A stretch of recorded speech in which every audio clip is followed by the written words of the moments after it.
तीतस के नाम पौलुस रसूल का खत। मुख्तसर तारुफ।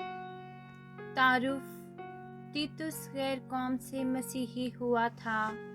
वो बशारती काम में पौलुस का हम खिदमत और मुआवन बन गया।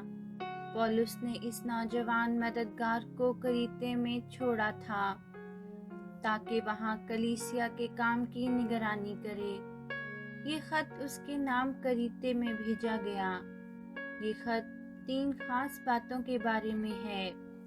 अव्वल, तीतुस को याद दिलाया गया है कि कलीसिया के कायदीन का किरदार कैसा होना चाहिए, खसूसन बहुत से करीतियों के बुरे किरदार के मुकाबला में।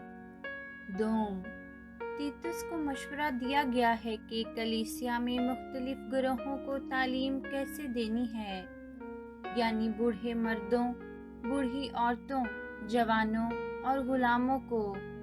सोम, मुसन्निफ तीतुस को मसीही चाल चलन के बारे में नसीहत करता है।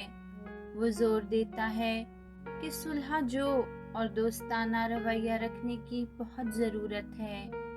नीज़ नफरत और बहस मुबाहसा से एतराज़ करो और कलीसिया में फूट ना पड़ने दो।